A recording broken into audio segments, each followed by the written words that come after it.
Hey, MBA in zir ta ni, non in zir ma chuan in MBA zir tur khan decision siam angai don ta. Engting e tla hianin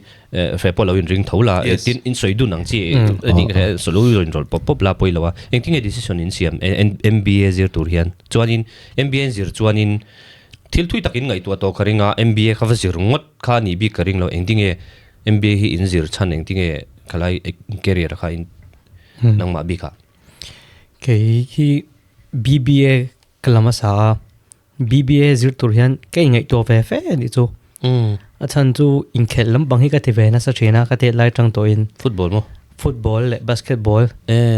sports na mi tu ni mo chu ka tin na salu to ka ru te hi tliak na salu to ka kanu hian min boy pui che na to ka ti to lo me ro hi min ti thena chuan class 12 ka pass kha decision siam ka ai nge nge to ta sports a kal donila kan lo upa ve to sia ka tia ti doni chuan kum no pang te changa tran hi lo ngai thena thil reng reng hi chu kan ngei to chianga arts la don rongot bila kima hi arts background kan shim shima class 12 po hian chu kahar sat no to kan ni chu atira chuan BBA hi chuan kalak tir khan give up chang ta po kan nei ma se he chu he ta thomi ai Bangalore CMI University hunga kalta ka har sat fe lu to ka tira phe chuan hostel a gom boka chuan kan ti ve chho nok noka pathian zara ti hian ka zo ve ta BBA ka zo hian covid lai khania chuan a chun zom thei to si lawa MZT wa hian MBA zero ve le trot men ka ti ta te chuan MBA hi ka chun zom ta kan sum do na te ngai to ngai to box ya khami wang khan MBA chu kala ani ani le BBA tro Bangalore zir kha BBA zir donin BBA moldo doin ka zot achan chu nangmani ai naw zokin anon thlang ve don ta khati ma khanin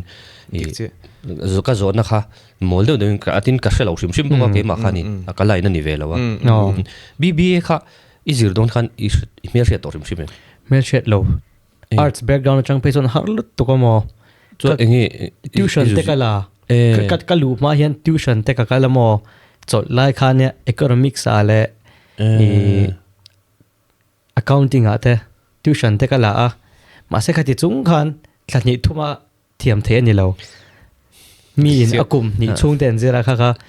BBA kan la ve kha kan ti so ve nok ka thian te task pe ne chang la ka in zir tir exam don ten mo ani chu BBA zir tur chuan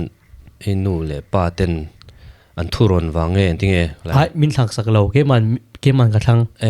chuan ni le BBA chun tinge mel hriat de thi thian te to in nge tinge khalam pang enge career ingai to khalam tikha zir ngai tiang khani hret ka ngai to arts la le nuat taila khatan tangkai na nem o khatia chu BBA hi kanta tangkai zo ka nga tin ka ngai to kan la ve top ani chu business in lo nei lok ve business kan sum don nai ti chu tu nai music corner khani mai tro